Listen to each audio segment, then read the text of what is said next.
마태복음 11장 7절에서부터 15절까지 봉독하겠습니다. 마태복음 11장 7절. 저희가 떠나며 예수께서 무리에게 요한에 대하여 말씀하시되 너희가 무엇을 보려고 광야에 나갔더냐? 바람에 흔들리는 갈대냐? 그러면 너희가 무엇을 보려고 나갔더냐? 부드러운 옷 입은 사람이냐? 부드러운 옷을 입은 자들은 왕궁에 있느니라. 그러면 너희가 어찌하여 나갔더냐? 선지자를 보려더냐? 옳다, 내가 너희에게 이르노니 선지자보다 나은 자니라. 기록된 바 보라, 내가 내 사자를 내 앞에 보내노니 저가 내 길을 내 앞에 예비하리라 하신 것이 이 사람에 대한 말씀이니라. 내가 진실로 너희에게 말하노니 여자가 낳은 자 중에 세례 요한보다 큰 이가 일어남이 없도다. 그러나 천국에서는 극히 작은 자라도 저보다 크니라. 세례 요한의 때부터 지금까지 천국은 침노를 당하나니 침노하는 자는 빼앗느니라. 모든 선지자와 및 율법에 예언한 것이 요한까지니 만일 너희가 즐겨 받을진대 오리라 한 엘리야가 곧 이 사람이니라. 귀 있는 자들은 들을지어다. 세례 요한은 예수님의 평가에 의하면 여자가 낳은 자 중에 가장 큰 자고, 그럼에도 불구하고 천국에서는 극히 작은 자보다도 못한 자라 하는 평을 받았습니다. 어떤 의미에서 세례 요한은 큰 자며 어떤 면에서는 그가 가장 작은 자가 되느냐 하는 이 문제는 세례 요한의 위치를 이해하는 데 필요하고, 또 오늘날 우리가 하나님의 백성으로 그 신앙생활을 하는 데 있어서도 아주 중요한 시각을 깨우쳐 줍니다. 요한의 위대함은 그의 개인적인 자격이나 소양을 평가해서 하는 얘기가 아니고, 그가 맡은 사역이 이 가장 위대하고 영광스러운 메시아와 메시아의 왕국을 소개하는 사역을 맡았다는 점에서 그가 큰 자라는 평가를 받는 것입니다. 구약의 모든 선지자들이 하나님의 종으로서들 하나님의 말씀을 대언하며 그 뜻을 선포하는 일을 맡습니다. 그들이 하나님께서 전하라 하는 말과 가서 외치라는 선포할 내용들을 맡는데, 그 내용 중에 세례 요한이 맡은 내용보다 더 큰 것이 없다 하는 의미에서 세례 요한은 여자가 난 자 중에 가장 큰 자라 하는 평가를 받는 것입니다. 그럼에도 불구하고 그가 천국에서는 지극히 작은 자보다 작은 자라는 평가를 받는 이유는, 그가 비록 메시아 왕국을 소개하며 메시아 왕국을 앞서서 그 길을 준비한 자이기는 하나, 그가 메시아 왕국에 속해 있지는 않다는 것 때문에 그렇습니다. 다시 말하면 메시아 왕국, 예수 그리스도로 말미암아 세워지는 나라, 영원한 나라로 볼 때는 하나님 나라요. 이 땅에 이미 실현된 예수 그리스도로 말미암은 이 나라는 구약 이스라엘 백성들이 경험한 하나님의 백성이요 하나님의 인도하심과 보호 속에 있고 그 기적의 통치를 받았다 할지라도 그 나라와 비교할 수 없이 복되고 영광스러운 나라인 것을 우리에게 시사하고 있는 것입니다. 요한은 어쨌든 옛 질서에 속한 자입니다. 여기 13절에 있는 바와 같이 모든 선지자와 및 율법에 예언한 것은 요한까지인 것입니다. 즉 요한은 구약에 속해 있는 셈이죠. 그럼에도 불구하고 여자가 난 자 중에 그가 가장 큰 자인 것은 12절에 있는 바와 같이 세례 요한의 때부터 지금까지 천국은 침노를 당하고 있기 때문입니다. 말하자면 천국은 세례 요한이 예수님의 오심과 그 나라를 선포한 그때부터 천국은 이 땅에 실현이 되어 있고 그 문을 열고 있다는 차원에서 세례 요한은 구약의 인물임에도 불구하고 가장 큰 자고, 그럼에도 불구하고 그 나라에 속해 있지는 않은 이런 묘한 위치에 서 있는 것을 말합니다. 이게 왜 우리에게 중요한 문제가 되느냐 하면, 그래서 메시아와 그의 왕국을 준비하며 그 앞서서 그 길을 예비하며 그 나라를 선포했음에도 불구하고 그 나라에 속하지 못한 그 나라, 이 메시아 왕국의 그 혜택을 입지 못한 세례 요한은 구약의 인물들이 가졌던, 이스라엘 백성이나 구약의 선지자들이 가졌던 메시아 왕국에 대한 충분한 이해가 결여된 약간의 오해를 가지고 있는 것을 보게 됩니다. 누가복음 3장에 가시죠. 누가복음 3장에는 세례 요한의 사역이 기록되고 있는데, 그가 이 예수 그리스도의 사역과 또 그가 세울 메시아 왕국을 어떻게 이해했나 하는 것을 알아볼 말씀들이 여기 등장합니다. 누가복음 3장 7절, 요한이 세례받으러 나오는 무리에게 이르되 독사의 자식들아, 누가 너희를 가르쳐 장차 올 진노를 피하라 하더냐. 여기서 보는 바와 같이 그는 메시아 왕국의 큰 특징을, 가장 중요한 그 특징을 심판으로 보고 있습니다. 9절, 이미 도끼가 나무 뿌리에 놓였으니 좋은 열매 맺지 아니하는 나무마다 찍혀 불에 던지우리라. 이것도 심판입니다. 16절, 요한이 모든 사람에게 대답하여 가로되 나는 물로 너희에게 세례를 주거니와 나보다 능력이 많으시니가 오시나니 나는 그 신들매를 풀기도 감당치 못하겠노라.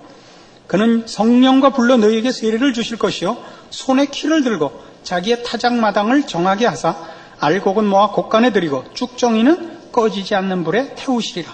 여기도 심판입니다.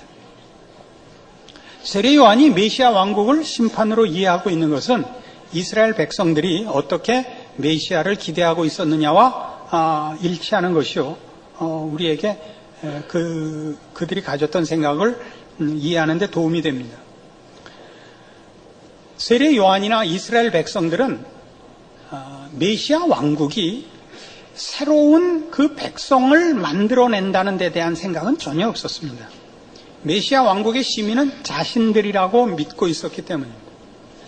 그러니까 메시아가 오셔서 할 일은 뭐냐면 그 나라에 속한 백성들, 즉 자기들을 하나님의 그 복을 받도록 하시는 분이라고 기대를 하고 있고, 저들이 지금 하나님의 복을 누리지 못하는 가장 큰 이유는 저들에게서 평화와 행복을 빼앗고 있는 대적들 때문이라고 이해하고 있는 것입니다. 그러니까 메시아는 이 메시아 왕국의 시민들인 이스라엘 백성들의 평화와 행복을 주기 위하여 그들의 평화와 행복을 저해하고 있는 적대 세력들을 깨뜨리는 힘의 사자일 것이라고 기대하고 있는 것입니다. 그럼 거기에 왜 회개가 촉구되고 있느냐? 여러분, 그 구약을 보시면 이스라엘 백성은 하나님의 백성이고 하나님에 의하여 보호받으며 복을 받고 있습니다.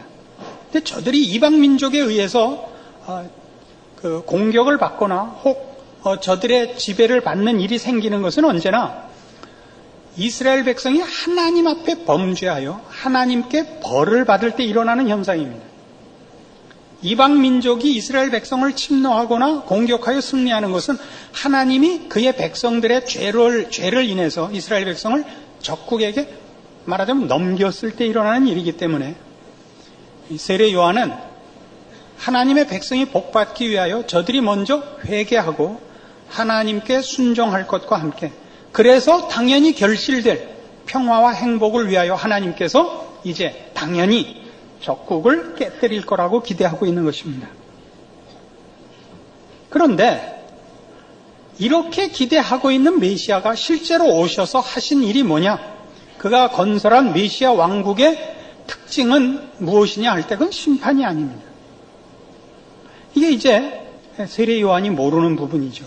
이것은 사도 바울에 의하여 신약 서신서들에 아주 자세하게 설명되어 있습니다. 에베소서 2장에 가보십시다. 우선 우리가 이해해야 할 것은 메시아 왕국의 시민들이 누구냐 하는 것부터입니다. 에베소서 2장 11절입니다. 그러므로 생각하라. 너희는 그때 육체로 이방인이요 손으로 육체에 행한 할례당이라 칭하는 자들에게 무할례당이라 칭함을 받는 자들이라. 그때 너희는 그리스도 밖에 있었고 이스라엘 나라 밖의 사람이라. 약속의 언약들에 대하여 외인이요 세상에서 소망이 없고 하나님도 없는 자이더니 이제는 전에 멀리 있던 너희가 그리스도 예수 안에서 그리스도의 피로 가까워졌느니라. 그는 우리의 화평이신지라. 둘로 하나를 만드사 중간에 막힌 담을 허시고 원수된 것 곧 의문에 속한 계명의 율법을 자기 육체로 폐하셨으니 이는 이둘로 자기 안에서 한 새 사람을 지어 화평하게 하시고 또 십자가로 이둘을 한 몸으로 하나님과 화목하게 하려 하심이라.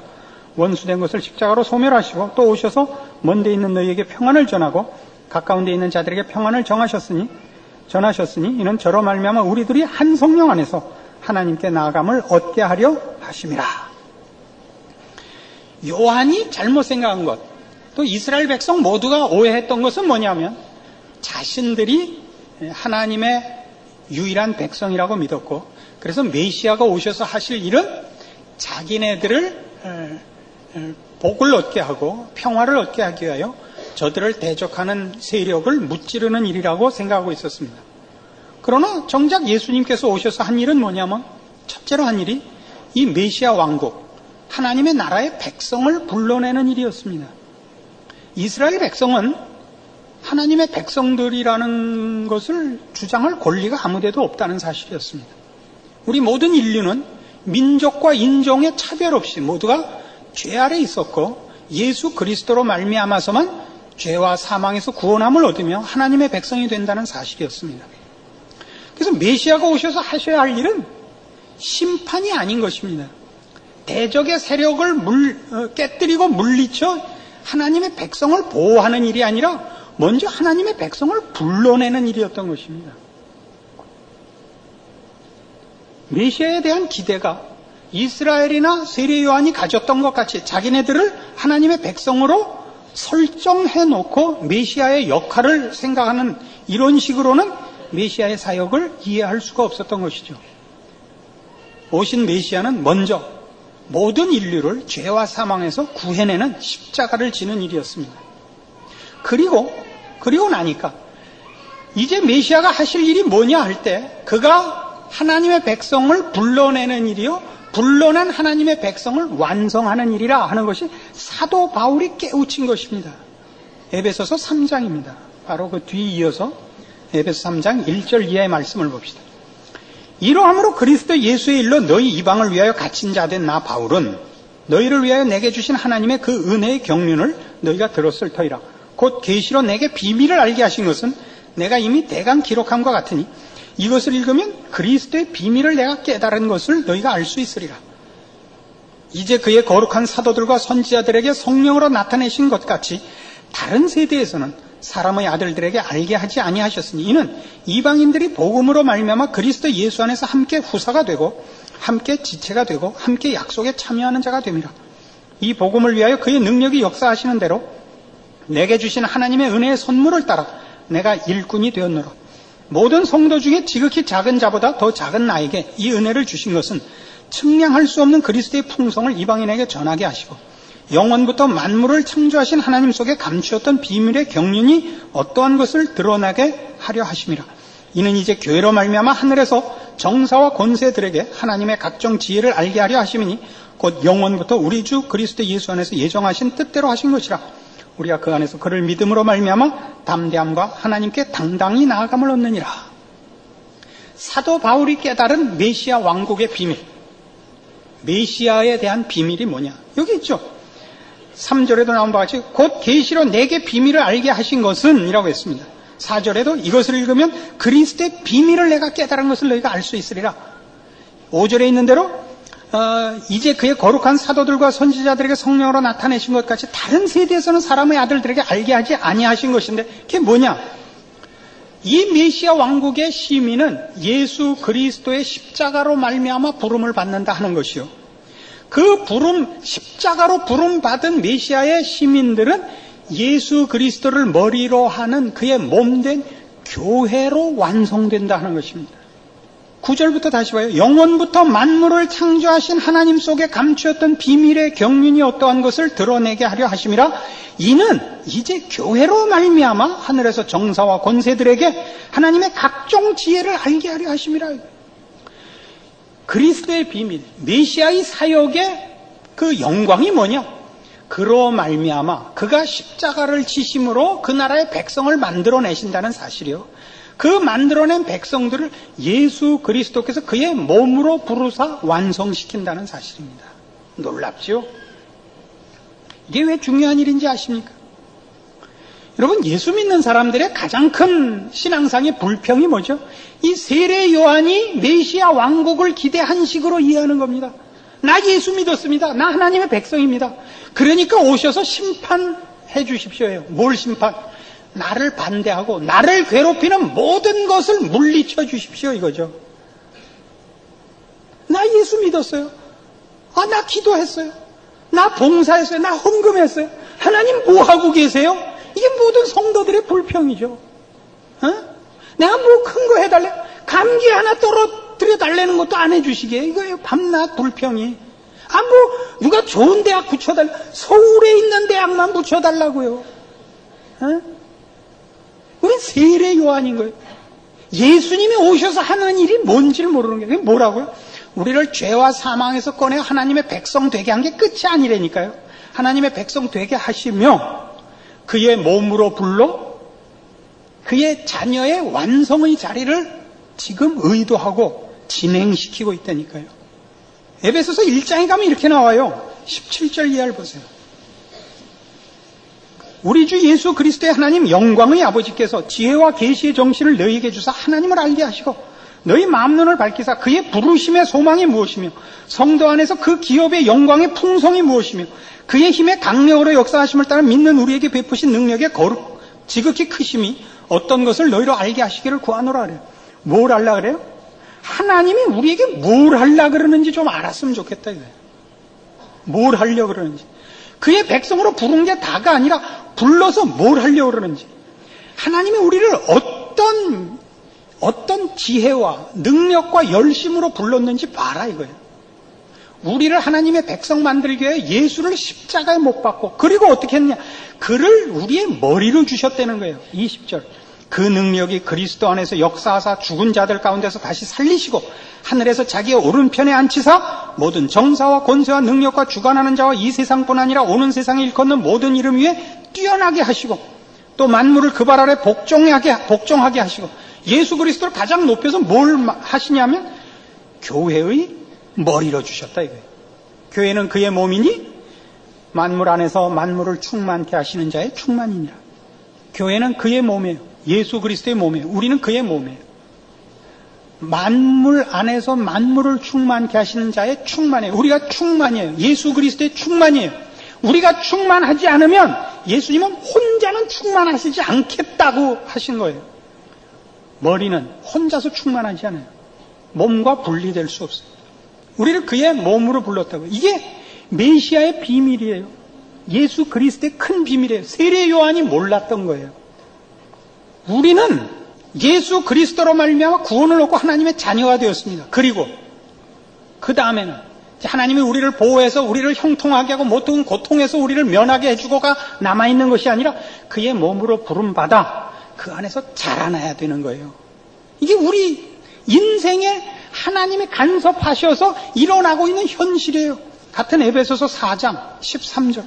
우리가 다 하나님의 아들을 믿는 것과 아는 일에 하나가 되어 온전한 사람을 이루어 그리스도의 장성한 분량이 충만한 데까지 이르리니 이는 우리가 이제부터 어린아이가 되지 아니하여 사람의 괴술과 간사한 유혹에 빠져 모든 교훈의 풍조에 밀려 요동치 않게 하려 함이라. 오직 사랑 안에서 참된 것을 하여 범사에 그에게까지 자랄지라. 그는 머리니 곧 그리스도라. 그에게서 온몸이 각 마디를 통하여 도움을 입음으로 연락하고 상합하여 각 지체의 분량대로 역사하여 그 몸을 자라게 하며 사랑 안에서 스스로 세우느니라. 이 그리스도의 장성한 분량이 충만한 데까지 이르는 것이 남아있는 거예요. 이 완성의 자리에 가야 해요. 그걸 위해서 말하자면 하나님이 우리 인생에 간섭하고 계시는 거예요. 대표적으로 우리가 모인 이 교회만 해도 그래요. 그 에베소 4장 7절 보세요. 우리 각 사람에게 그리스도의 선물의 분량대로 은혜를 주셨나니 그러므로 이르시기를 그가 위로 올라가실 때 사로잡힌 자를 사로잡고 사람들에게 선물을 주셨다 하였도다. 올라가셨다 하였은즉 땅 아래 곳으로 내리셨던 것이 아니면 무엇이냐. 내리셨던 그가 곧 모든 하늘 위에 오르신 자니 이는 곧 만물을 충만케 하려 하심이니라. 그가 혹은 사도로 혹은 선지자로 혹은 복음 전하는 자로 혹은 목사와 교사로 주셨으니 이는 성도를 온전케 하며 봉사의 일을 하게 하며 그리스도의 몸을 세우려 하심이라. 여기도 여러분 이런 걸 붙이셔야 돼요. 사도와 선지자와 복음 전하는 자와 목사와 교사 말고 여러분 인생의 모든 것, 여러분 자녀, 여러분의 허락한 나라, 시대, 이웃, 여러분이 여러분의 현실 속에서 부닥치는 모든 일들, 무슨 사업, 친척, 친구, 일어나는 모든 사소한 일, 이 모든 것은 다 그리스도의 몸을 세우기 위해서 하나님께서 여러분에게 허락한, 여러분을 완성과 영광으로 인도하기 위하여 하나님의 지혜와 능력으로 준비한 과정인 것입니다. 여러분은 고통이 없기를, 고민이 없기를 바라서는 안 됩니다. 그건 이거와 같습니다. 학교 가서 공부 안 하기를 바라는 것과 똑같습니다. 숙제 안 내주는 선생, 좋은 선생이라 그러는 어리석은 일과 같습니다. 여러분의 인생이 편안하면 여러분에게 교육이 중단됐다는 뜻입니다. 그 철딱선이 없는 애들같이 선생님 아파서 학교 안 오면 좋아서 만세 부르는 그런 소원을 하시면 안 됩니다.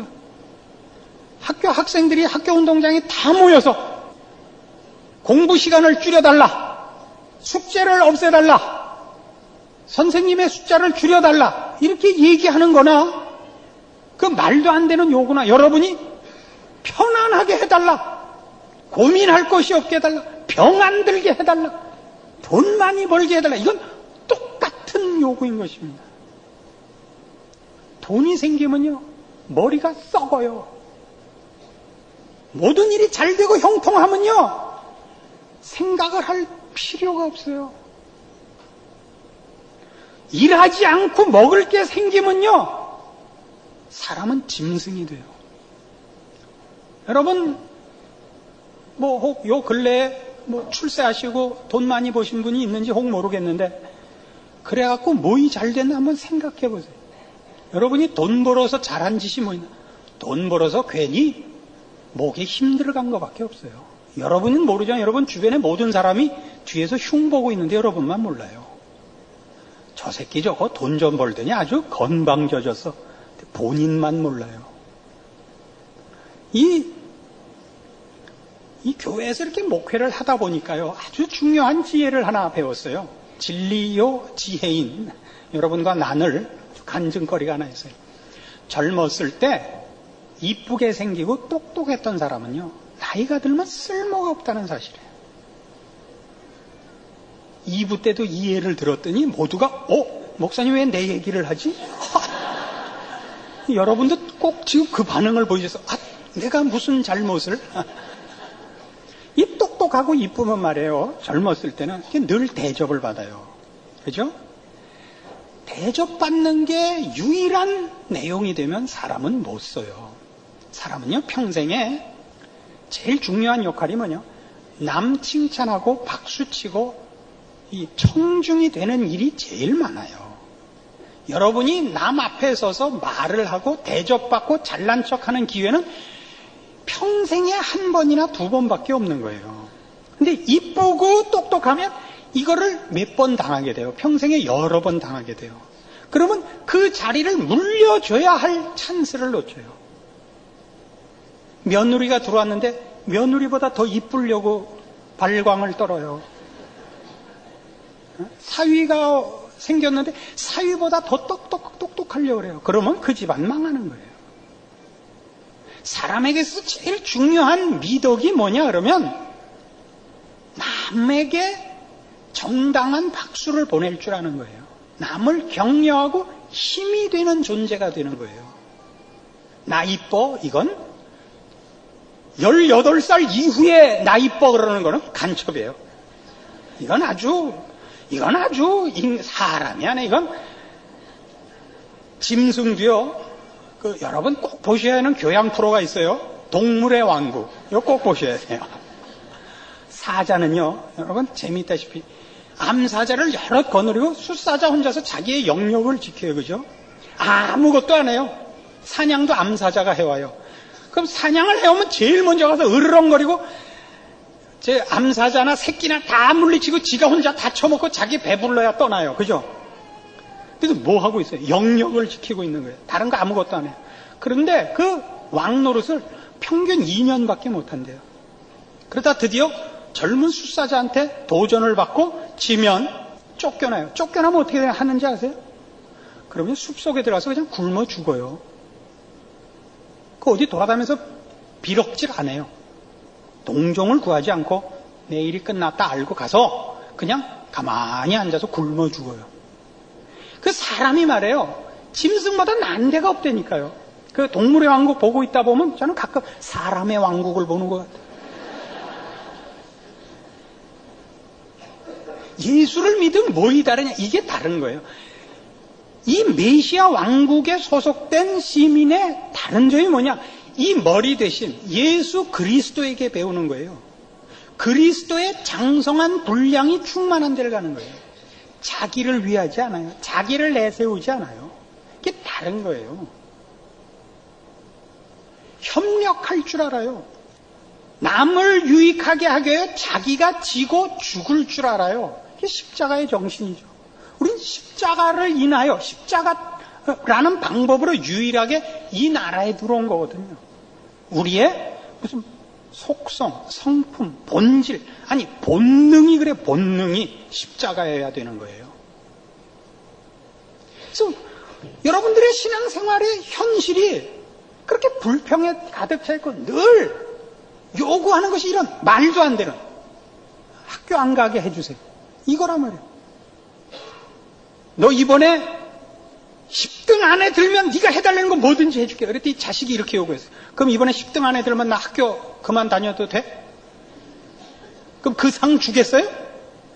그건 그냥 죽여야 돼요. 그냥 더 데리고 있어봤자 그건 뭐 어떻게 안 될 텐데 너 평생 살아서 우리 둘이 서로 왼수지고 싸우고 그러니 이 독약을 타갖고 이렇게 해가지고 야 재수 없는 놈이 먹은 놈이 죽자. 이게 나아요. 더 키워봤자 뭐 하겠어요. 여러분이 계속 와서 목사님 제가 뭘 하면 형통한 길을 하나님이 주실까요? 그럼 뭐 집사님 이리 오세요. 독약 하나 사.